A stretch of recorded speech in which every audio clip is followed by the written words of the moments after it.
My name is Hilary Runyan, and I live here in Shakopee.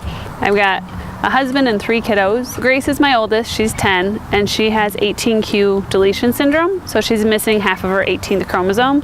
So it affects her in a variety of ways, but overall mobility, she's nonverbal, doesn't have safety awareness, things like that. This playground is very accessible for her. There's a lot of things about it. Number one is the surfacing, so she doesn't have to fight her balancing with the wood chips or little pieces of wood or sand. This is a nice level surface, so instead of just trying to get to equipment, she, in her own version, runs to get from one place to the next. The other thing is that everything is spread out. There's enough room for her to get around things without someone running through and cutting her off and accidentally knocking her over.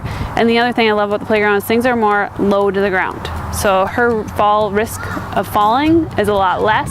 There's a lot less high things for other kids to run next to her and knock her off of. And so it's a playground I can see her, I can keep an eye on her, she can get to things without as much help from me, and then what that does is now she gets to interact with her brothers a little bit more and other kids that come to the playground that she doesn't get to do at other playgrounds. She's running from one thing to the next, and she's smiling and she's giggling when she gets on the tier tower with other kids and they start bouncing her. She just smiles and laughs, and so just you can see she feels that sense of freedom here, that she can play without having a hindrance in her way. I'm Jamie Polley, Parks and Recreation Director for the City of Shakopee. I've been here 10 years. The considerations for the park itself, the components, and even the landforms is part of what we really considered to be effective for all needs. The way we were able to contour the ground so that it's not a flat surface helps challenge kids a little bit but doesn't make it too steep.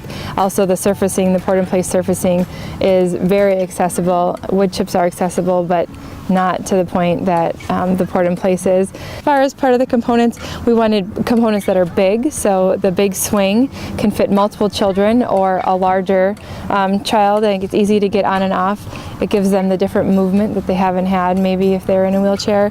The zip cruise is a unique kind of flying experience, so we have the accessible chair as well as next to it they can race their brother or sister or their friends.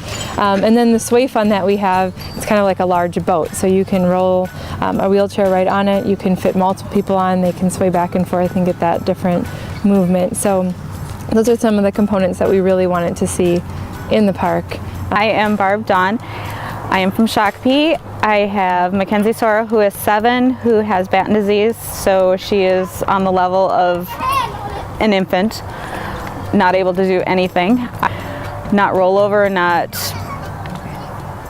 control anything. I mean, she can stretch because she's determined, but they've said she's not supposed to be able to. I can roll her wheelchair right in with the rest of the kids, whereas most places there's the wood chips and just barriers that I can't even get through to just even get her near them. Mackenzie, you can tell when she likes something because you'll get the sighs, the or she will laugh. She'll give you this big cookie monkey grin that, I mean, when you see it, you know everything's right, everything's good, no matter what it is.